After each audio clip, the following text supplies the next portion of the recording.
All right, greetings. Welcome back to Blackbird News, where everything is connected. How y'all doing? Thanks for being here. I'm here. I'm here on time. Ha ha. Or, pretty much on time.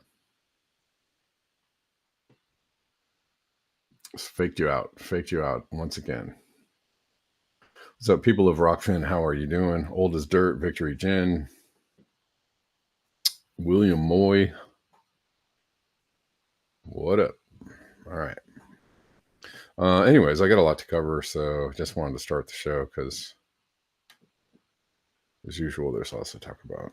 And just a heads up, we are going to move to Rockfin and Rumble. We're going to jump off of YouTube sometime in the show.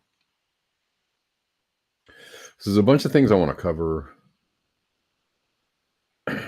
that, I'd rather not get dinged for on YouTube. And then also I want to play something that I don't want to get dinged for on YouTube that's more like a copyright thing. And Rumble and Rockfin, they don't necessarily care about that stuff because they're not crazy. I mean, I'm down with protecting people's copyright and stuff, but if you're just playing a clip of something, it's like fair use and all that kind of stuff. I think it's overkill that they ding people for playing content just in a way that's trying to show, as a demonstration. Like, I'm not trying to play somebody's whole song, or, well, I am going to play a whole song today. But I have a feeling they're going to ding me for it. Well, I know they're going to ding me for it, but I want to play the song because it's good and it's relevant and I think it's cool.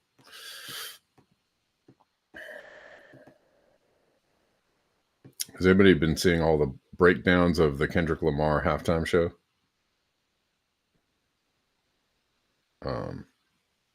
Some good analysis. There's a lot going on in his presentation. I think that is interesting. So, if you haven't seen any of those breakdowns, I don't know. It's worth a couple of minutes to spend watching them.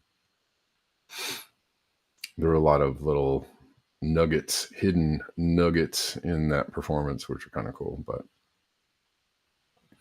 I'm not playing a Kendrick song today. I'm going to play someone else's song today. All right. The video is good also? Okay. Which video? My video or somebody else's video?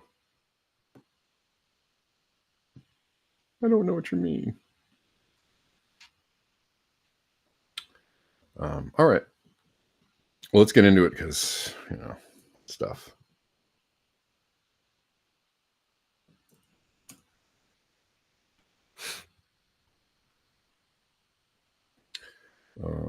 Christia Freeland.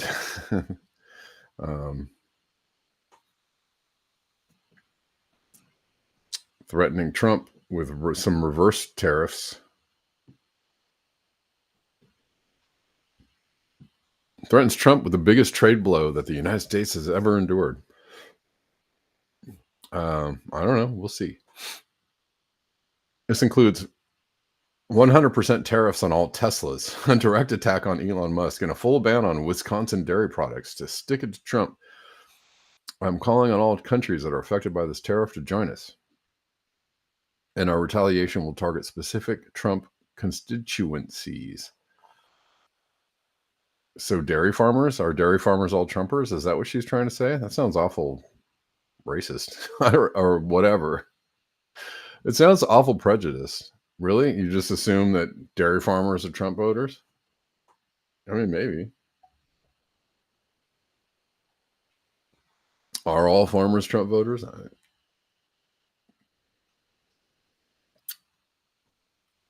Seems a little silly.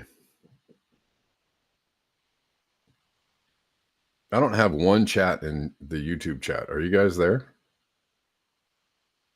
Anybody? Is it working for you? I'm just wondering. Is it on? Is this thing on? Okay, we got one chat. Okay, great. See what happens when I'm late a couple days in a row, then everybody just assumes I'm going to be late the next day. Never assume. Never.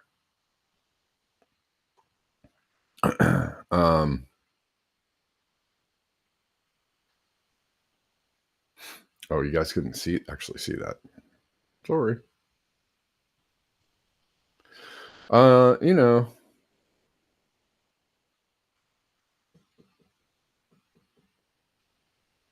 tariffs and the retaliatory tariffs. I mean, it seemed like Canada actually just the initial reports were that Canada just bent the knee to the tariffs because Trudeau agreed to send, more, border personnel to the borders and do some other things. And so the tariffs were lifted. So I don't know what this I'm not really sure what this is about, but we'll listen to her. If you force our hand, we will inflict the biggest trade blow that the United States has ever endured. What does that trade blow look like if you're the next prime minister? Dollar for dollar retaliation. Any tariff imposed on Canada, Canada will respond to, and our response is going to be smart and targeted. The tariffs the U.S. is threatening Canada with are across the board, and they're going to hurt you. Take aluminum. Aluminum is basically electricity in solid form, and in imposing a 25% tariff on Canadian aluminum, you're hurting yourselves. You're putting a 25% tax on electricity, and you actually need more electricity today in this AI race with China. Yep. Our retaliation is going to be a lot more surgical than that. We are going to go after American stakeholders who matter to the White House. I have proposed a 100% tariff on all Teslas. I am calling on all the countries that are affected by this tariff to join us, and our retaliation will target specific Trump constituencies.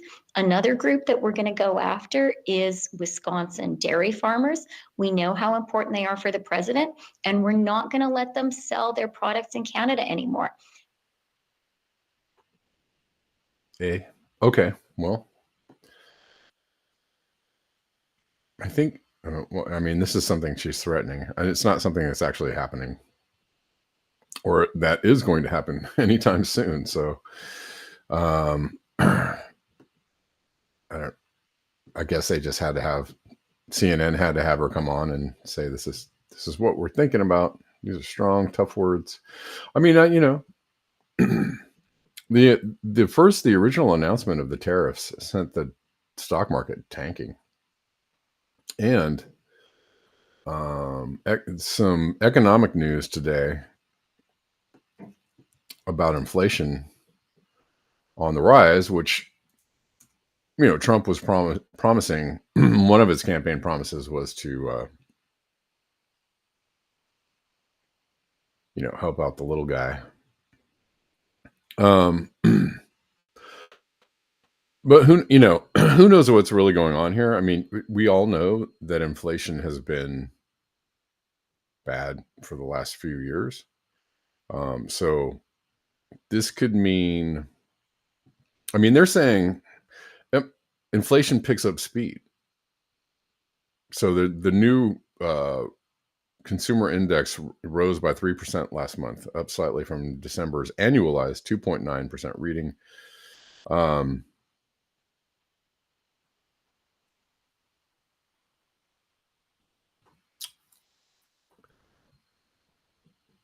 So is inflation going up more than usual? I don't know. Are you guys seeing anything different? I mean, I'm kind of just seeing the same. Like, I don't see, other than eggs, there's not a significant jump. It's been bad. It's been bad for a long time. So does that mean, what does this report mean? I when I saw it, the first thing that I thought was like, well, so are they telling us the real numbers? For whatever reason, are we getting more? Because they've been trying to push down, this is how the economic reports come out. They come out, job growth is up and inflation is down. And then 3 months later, they adjust those numbers, but they do it really quietly and there's no headlines attached to it. So basically this happens every time. And so basically the numbers are fake every single time. They're like, fake or hedged numbers, right? They're tamped down or pushed up in order to do whatever they want to do. And then they adjust it later. They go, oh yeah, well, maybe those numbers were wrong. Sorry, we reported something that completely crashed the stock market and or, sent the stock market soaring, whatever it was. So it's kind of a card game. These consumer reports or economic reports. So it's been bad. Inflation has been bad. It's not been good. It's been, really horrible for a while. And the Biden administration was trying to hide, tell everybody how good the economy was doing. And everybody's like, no, the economy is not good and we are not feeling good. And we're really upset. And when we go to the store, we're really upset. And like, this is really difficult to pay our bills and buy food at the same time. It's getting really difficult. That's been going on for years, right? So now it's odd to me that all of a sudden they would go, here's this new report and bam, this huge jump in the inflation. So why would they tell the truth now? Or why would they report something that's more realistic now? You have to wonder. Did I see a jump in inflation? Me personally, did I see a jump in inflation in the last month or two? No. It's the same. It's bad. It's been bad. It's been, everything is inflated. Everything's been going up. It's been shit. Has it been, any, significantly worse in the last month? Not really. So I wonder about this report, like why. There are a lot of other economic things happening, right? Yeah, Scott Andrews. Yes, the Wall Street banks are hoarding gold. All the gold from the London banks is disappearing. Something is going on. Obviously, some big undercurrents, financial undercurrents are happening, but not on the top. But whatever. So this inflation report sent the stock market, straight down today, and then it came back up, as the stock market does. Um, Generally, what happens is good or bad. It goes way up, and then then it comes back down, or it'll go way down, then it comes back up. Like that's kind of how it's rolling. Um, but there was a big drop today, basically based on this, and they're saying that because of this inflation, they're gonna continue to see interest rates rise from the Fed, and that's not good. That causes people distress and or apprehension about all kinds of things.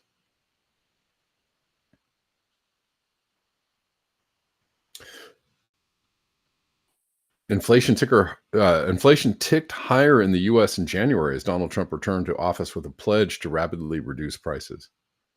And I don't know if I saw. I think it's weird. That's the other thing is I think they're trying to use this report as like he said he was going to bring prices down, and it's like, dude, he's been in office for like this is not I'm not defending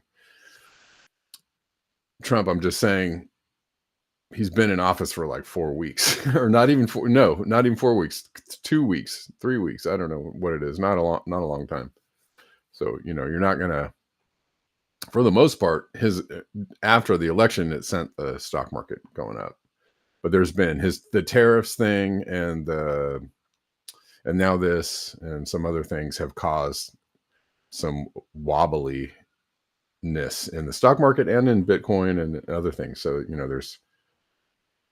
it goes up, it goes down. That's what happens. Yeah, the whole gold thing and the gold thing and some other financial indicators I think would cause me much more concern than the daily stock market ups and downs, because that's just what happens. Deline says, wouldn't the tariffs make Americans spend less? Stop buying crap they don't need. Well, yeah, which we see as good, but nobody else sees the things the way we see things, right? Like nobody's going to come to us for for our views on the economy, because they run counter to everything the economy is built on, which is creating imaginary wealth out of stolen resources. And they're like, yes, we want more of that. That's why Trump works for the economy, right? That's why economy generally responds positively to Trump, because Trump is like, yeah, I'm all about building imaginary wealth out of stolen resources. Let's go. He's all about that life. So, but we don't support that kind of stuff generally. I think the people here don't support that stuff. So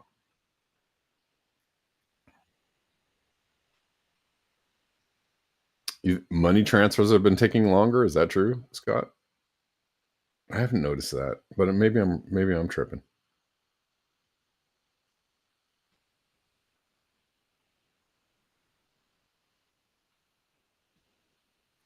Denver says 42 to 45 pesos for a dozen eggs in Mexico. Let's see. I'm going to do math. So is that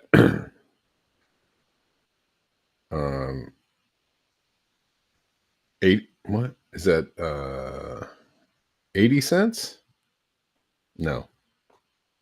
40 cents for a dozen eggs? That seems weird. Is that right? Or 80 cents? No. My math is off. Oh, each peso is 5 cents. Okay, got it.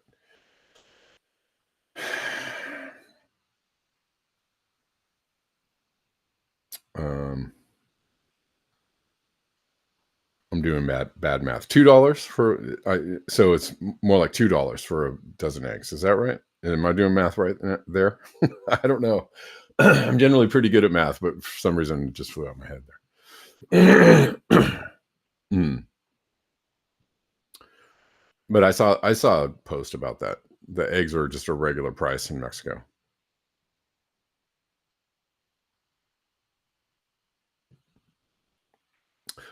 So yeah, so and the inflation news has got people all panicked. But this is a good post about what has been happening for the last few years about, the reporting on the economy. And this is closer to the truth, right? This is, while during the Biden administration, they were like, yeah, it's better than ever, stronger. And everybody's like, dude, I can't pay my bills.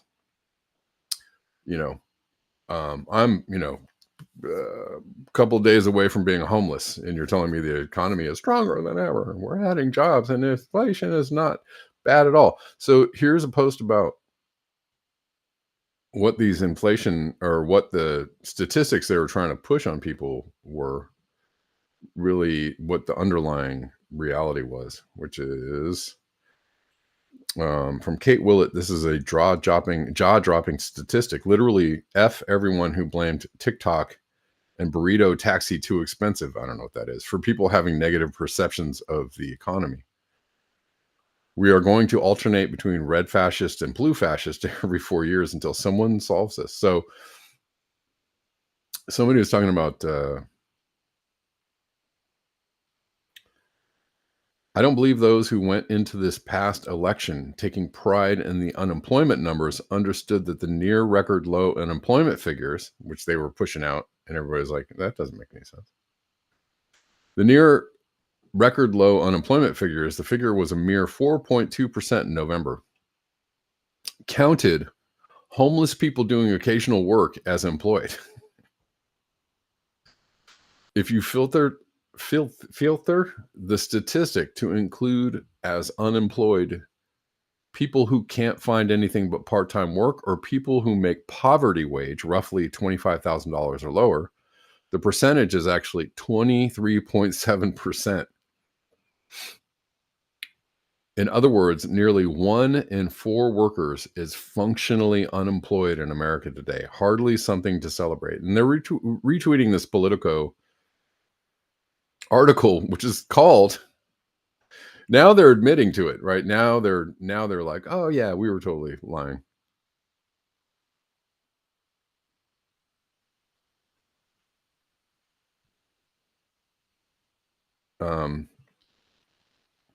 From Politico, how Democrats were tricked into believing the economy was strong.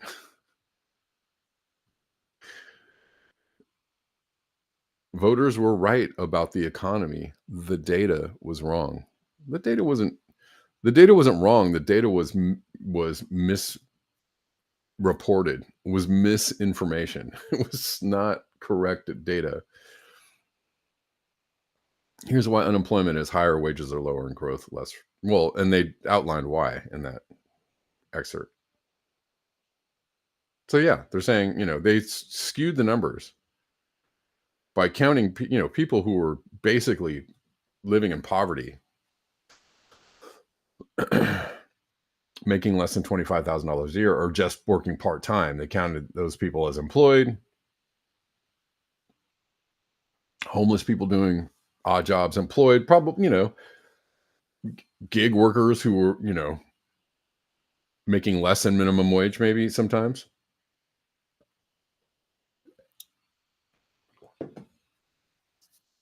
I mean, don't get it twisted. Gig work is not, gig work can be sometimes okay. But a lot of gig workers aren't even making minimum wage wherever they live.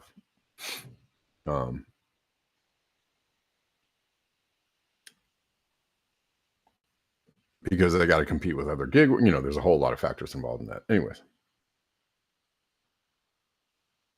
So yeah, Politico is admitting that the numbers were skewed. And I tried to say, I was saying all last year, saying that these employment numbers they were incredibly wrong. They're not aligned at all by not aligned at all with what people were actually experiencing. I mean, when you go to the store and you buy, you spend $50 or $60 on like half a bag of groceries, like, and that's what everybody was talking about. Everybody I knew in my life was like, Jesus Christ, I can't afford to eat anymore. Like I can't, I'm just dropping $100, every time I go to the store on like hardly any food. Like, this is crazy. This is what I was hearing all last year. So you wonder why people voted against the Democrats, right? You wonder why. If you're wondering, oh, why didn't you vote against the fascist? Well, dude, again, it's like people saying like, why didn't you vote against ethnic cleansing? Well, dude, there was a genocide going on. Why don't you vote against the fascists? Because, dude, we can't we can't eat. We can't pay our bills. We are struggling. Everybody is struggling. Everybody I know or was talking to was struggling. I saw a few people on social media going like, "I had a great year," but that was like 2 people.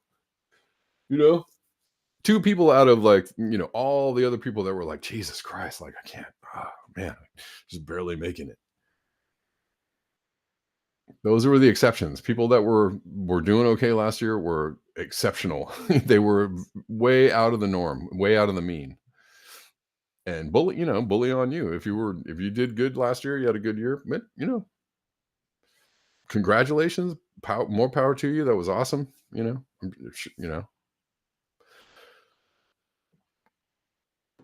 glad somebody was winning, but there were a lot of people, really struggling, really struggling.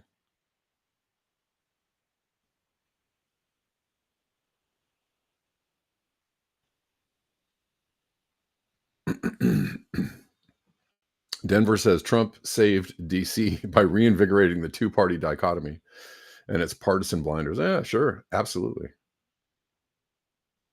The greater the polarization, the greater the propensity towards technocratic adoption. Sure. I mean, I was gonna call this. Whoops, did it again. Sorry that my mic stand is like right in front of my foot, so that's not really helpful. But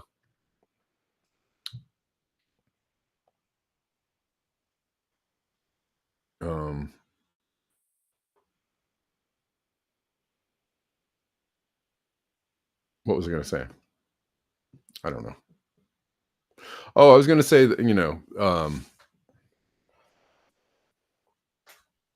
the news around what Trump is doing and all the things that are happening, it's like, it's mixed signals, basically, right? You have some things that seem positive and they, on the surface, they look pretty cool.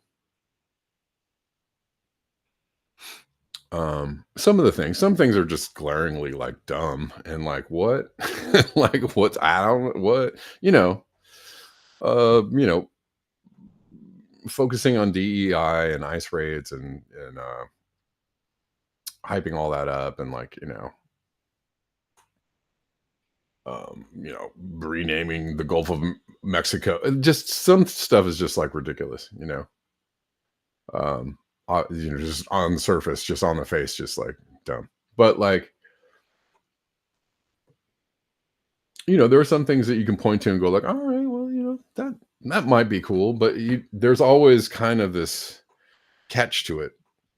And it's so early in the game. Like we really don't know. I mean, they're still confirming people for cabinet positions. So we really don't know how anything is going to, play out. And a lot of the things that he, pushed, even the funding, the funding freeze, was blocked by a judge and then unblocked by another judge. And so it's just, he's trying to push out all this stuff. And a lot of it's just getting caught in, legal battles or whatever. So a lot of the stuff that he's trying to push out is either, stopped or withdrawn or, walked back or not happening. So, there's a lot not happening. It seems like there's a lot going on, but then there's a lot not going on because a lot of it is hung up in all these legal battles. Senate confirms Tulsi Gabbard as National Intelligence Director. So Some people think this is cool. Other people think that Tulsi lost her anti-establishment bona fides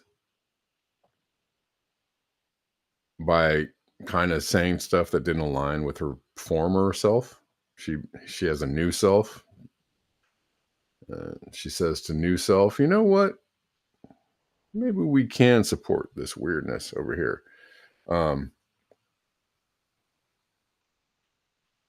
But she's, for better or worse, some people think this is better. Tulsi Gabbard, one of President Donald Trump's most controversial cabinet picks, was confirmed as Director of National Intelligence. Why is she controversial? Well, because she's been a lifelong Democrat, and because she very publicly left as chair of the DNC because the Democrats were so corrupt and rotten and dirty, and kind of did it, on a national stage. And so she became persona non grata to the Democrats. She became enemy number one. And then she went to Syria and said, look, we're, lying about everything that's going on in Syria. And then she became like enemy, number one to basically the national security state. And at some point she was on like a no-fly list. And even though she was serving in the military, that's weird.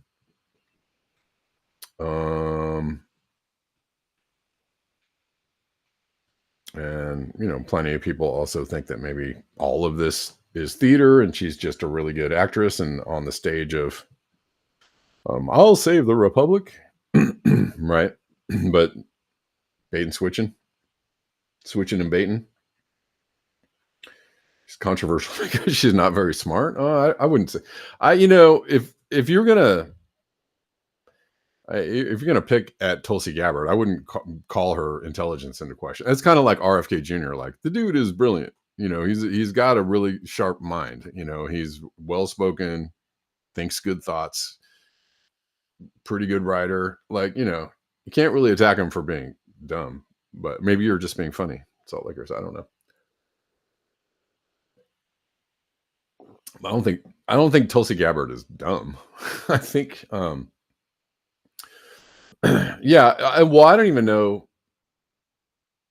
It seemed a little silly that they were even talking to Chrystia Freeland, like she's making all these threatening Trump. I'm like, what power do you have?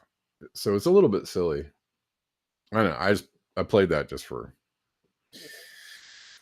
look what's happening on CNN. I don't know. They're interviewing people that have no power to do anything about threatening Trump with 100% tariffs on Teslas. Okay. Well, who's the person that actually is in charge? How many times has she fallen for the deep state? I don't know. No, I mean, it seems like she's most likely decided to join forces with the deep state. I mean,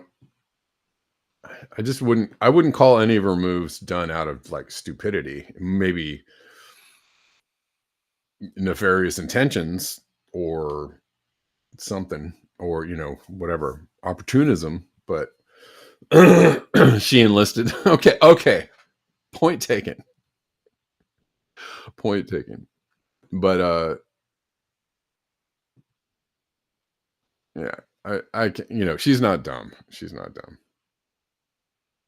Smart people enlist in the army, too.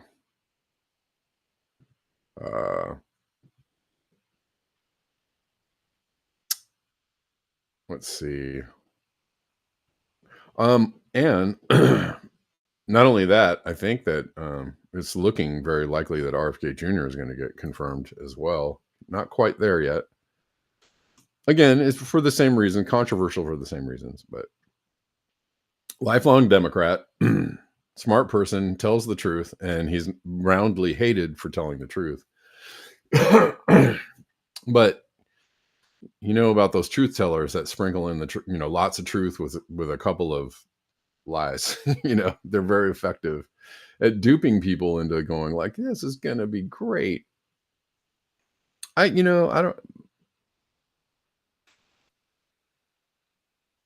have a strong degree of skepticism around Tulsi Gabbard and RFK. That doesn't keep me from saying that, like, I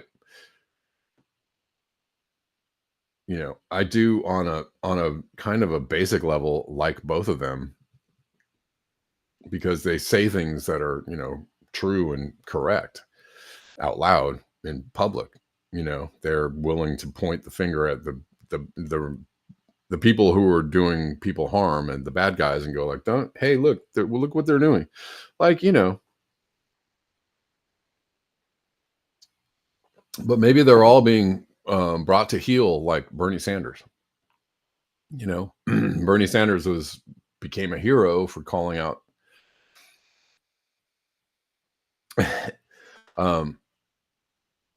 Bernie Sanders became a hero for calling things like he saw them, and calling out the people, the oligarchs and the people running the show. And then somehow he kind of slowly drifted into supporting the whole power structure, or maybe he was always supporting it at the same time. Maybe that deal was worked out long ago. I don't know.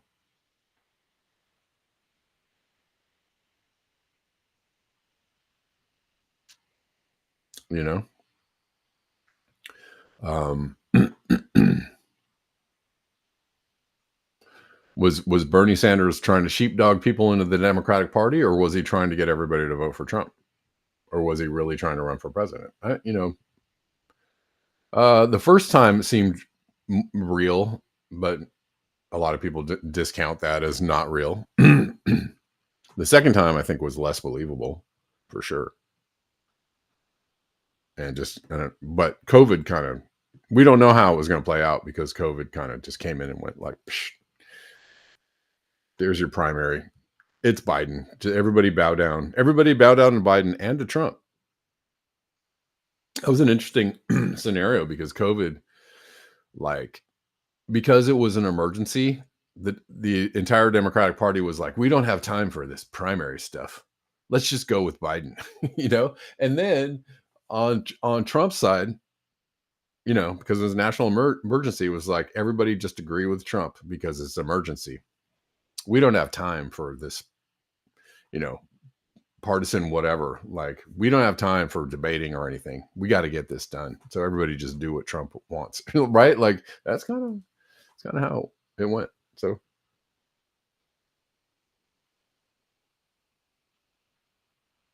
a schnauzer.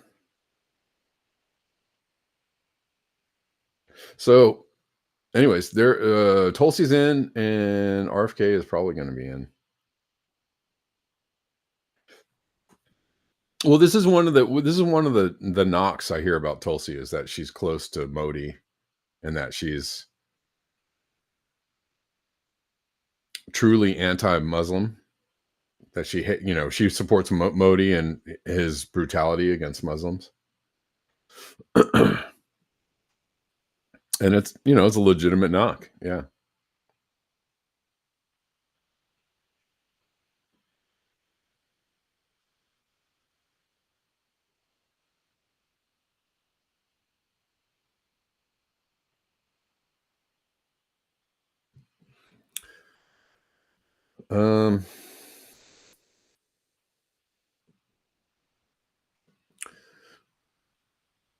But I feel like I've seen, feel like she's been questioned on that and whatever, but she just doesn't have the shine that she used to. She doesn't have the support.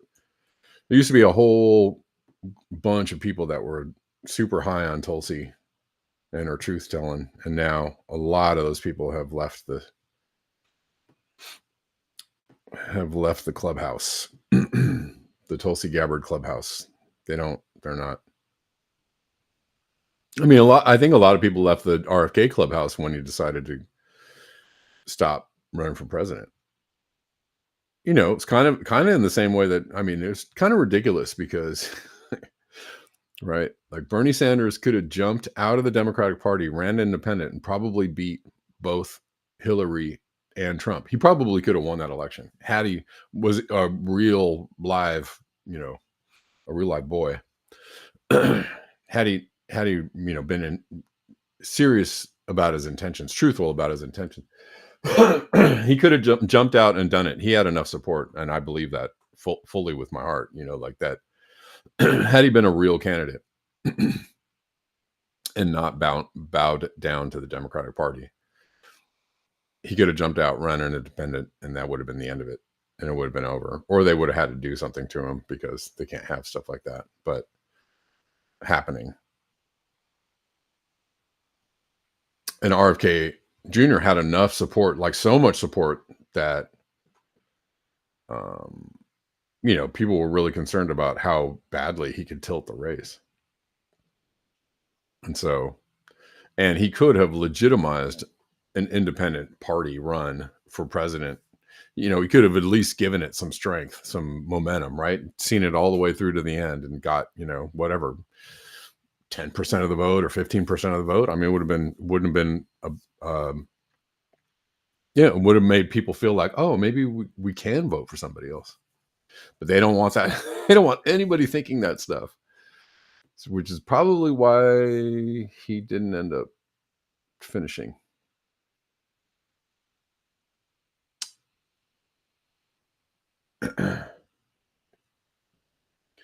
And I bet it has something to do with, it's a particular country, which I can't name. I bet it has something to do with that. My money is on that one right there.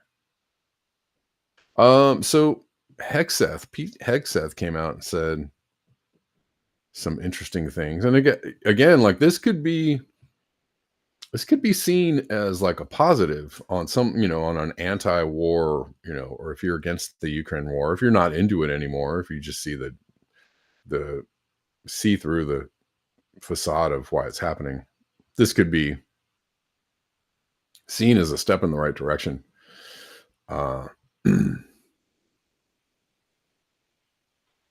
But again, it's coming with some very mixed signals.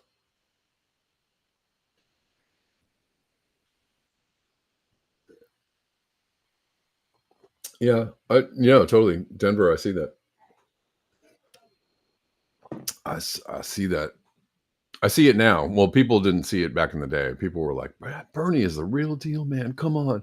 People got really emotionally invested. I did. I totally did. I was emotionally invested even in his second run.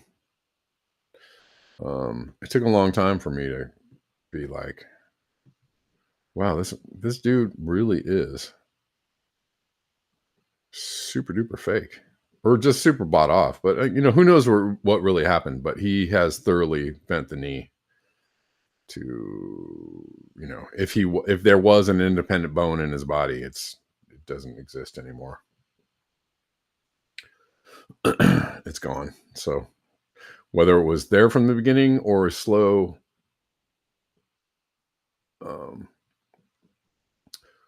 downhill progression, he's not there anymore. What am I looking at? Oh, Pete Hegseth. So from Arnaud, excuse me, Bertrand, this is a monumental shift. The U.S. finally renounces NATO membership for Ukraine after 17 years of trying. Holy. This is no cause for celebration. It's tragic, really. And this is a good point. Had this position been taken in late 2021, instead of doubling down on NATO expansion, the war and its hundreds of thousands of casualties would have undoubtedly been avoided. And we know the U.S. could have taken this position then because they do it now. The intolerable cost of hubris, which of course no one will pay the price for except all those who died in the senseless and easily avoidable war. And I've heard the death toll is really pretty outstanding.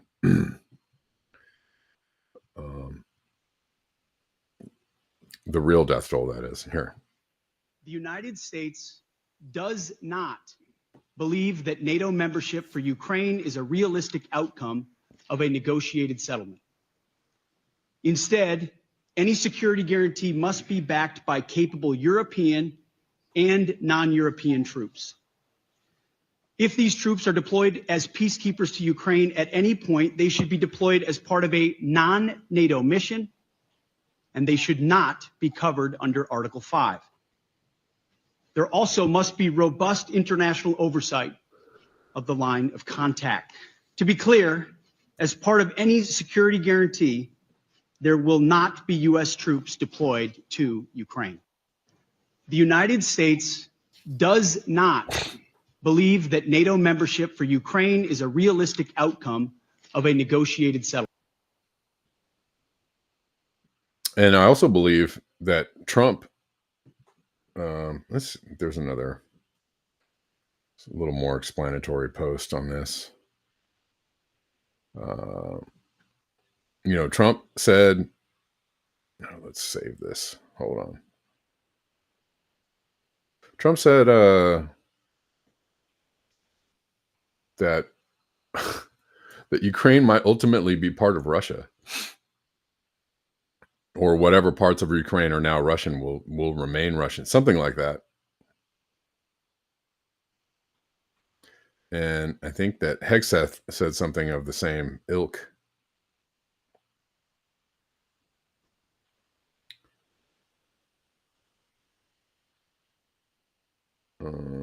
Hold on. I'm trying to hurry up because there's a lot more to cover.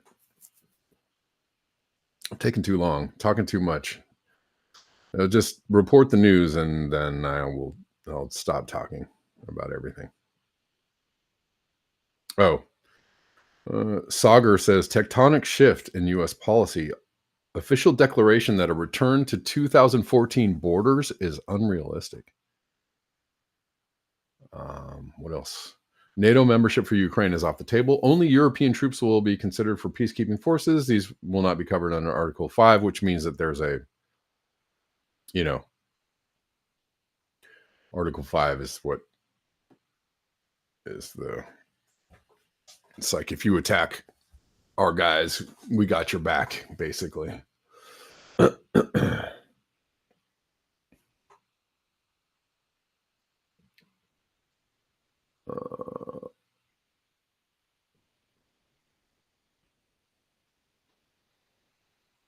So, yeah. What does this mean? Where does this mean? Well, sorry, man, I'm going too slow. Does this mean that there's about to be an end to the war? I don't, that would be good. Although it doesn't look, there's, Trump is saying, we'll give you security guarantees if you give us your rare earths. So he's trying to do like a business deal, even though he says he cares about the loss of life, cares about the children. But he's trying to do a business deal around rare earths. So he's like, well,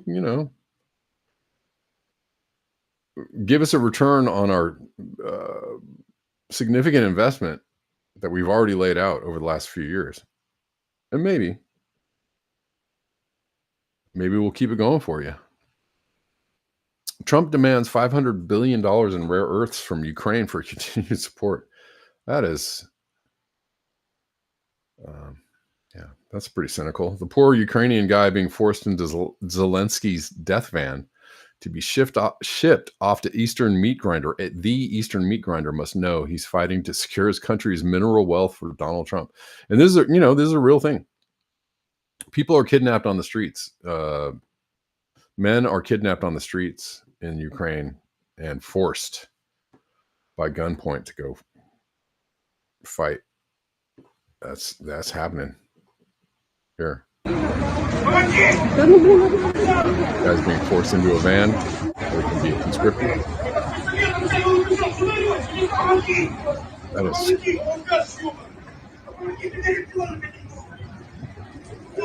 enough. Okay, that's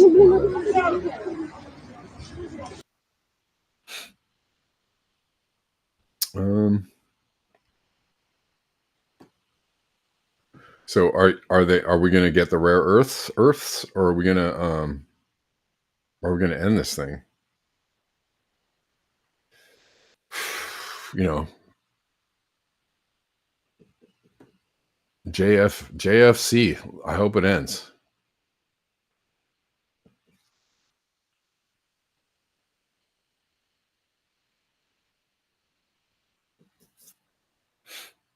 Gene says if the U.S. was genuine, they would immediately launch a Nazi purge in Ukraine. Sure. But if they're really against Nazis, well, then they'd. Anyways, I'll follow that train of logic when I jump off of YouTube. We'll follow that some more. Okay, so now's the time, guys. It's already late in the game. If you like this show, oh no, I'm not even.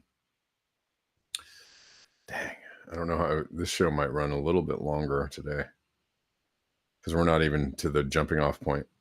But I will say, if you like the show and you want to support the show and you like the show being free to you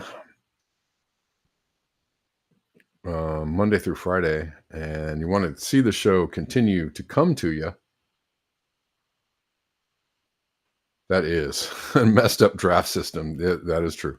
If you like the show coming to you for free Monday through Friday, and you want to keep it going, and you want to support the show, there are lots of ways to support in the description box of whatever platform you're watching on. All the usuals are there: PayPal, Venmo, Cash App, Zelle, Buy Me a Coffee, Ko-Fi, etc. Patreon, and so many of you already support the show. I think actually somebody already bought me some coffees, so hold on. Hold on. Let me not forget to thank people. But it says someone, so I don't know who exactly did this. Someone said, "You always bring a balanced show. I enjoy watching. I take from your show a broader understanding. Thank you." Thank you. I don't know who this is. I'm sorry I can't thank you by name, because sometimes Buy Me a Coffee hides the identity of the person, and I have to go into the thing.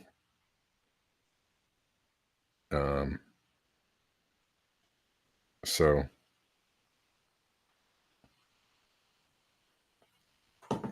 but thank you, whoever that was. I really appreciate you. Let's keep going.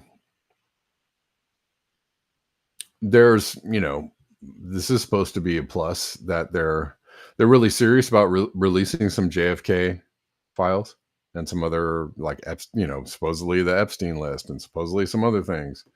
They're going to declassify a bunch of stuff. And some people are like, yes, Trump for the win. Yes. But other people are like, I don't know if I believe this or trust this. And then the person that's in charge of this looks kind of shady. So let's all just hang out for a second before we get all happy about this. So Luke Rudowski says, "Holy cow, we are getting confirmation of 2 shooters that took the life of JFK from the government." Okay. I guess that's interesting. If you already know anything about what happened, you would know that there's no way it could go down without that one person or one bullet could not be responsible for any of that. So just logic dictates that that's not even a thing. So I don't know how happy this is that people can get about, how happy should you be about that? Not sure. But this woman, Representative Luna, people are already going, who is this person? Kind of like JD Vance. Like, who is this person? JD Vance kind of like changed his identity once or twice in the past. And they're like, who is this guy really? And this woman is being quickly pointed out that, well, she changed her name to Luna to make herself Latina. Anya Parampel. For some reason, I don't trust a Zionist flunky like Representative Luna to be honest about either of these things. Definition of a limited hangout. Israel is the answer to all of our deepest questions. Maybe I should just go ahead and jump off anyways. Maybe I will. Shadow of Ezra, Representative Anna Paulina Luna is set to lead a task force aimed at declassifying the Epstein client list, JFK assassination files, and other top secret government documents. Her mission includes uncovering the truth behind Martin Luther King Jr.'s assassination, 9/11, the origins of COVID-19, and UFO disclosures. Wow. I mean, that's exciting. Sure. Sounds, I mean, you know, that sounds exciting. Like, sure.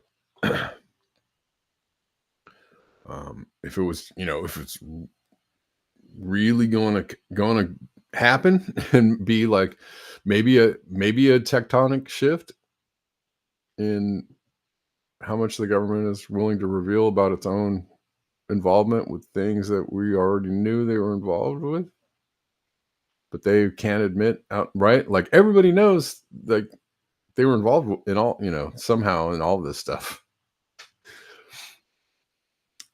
But they're just gonna come out and go like, yeah, well, yeah.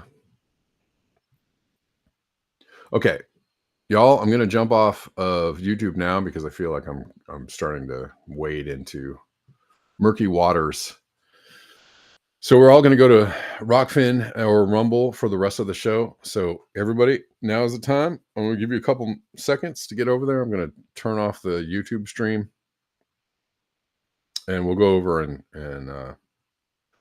cut loose for a couple more minutes. But that's about all.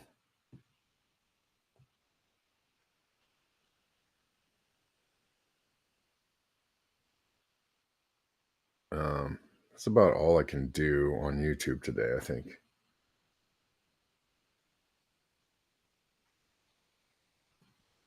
Let's see. All right, YouTubers, see you on Rockfin or Rumble. You can go to Rumble.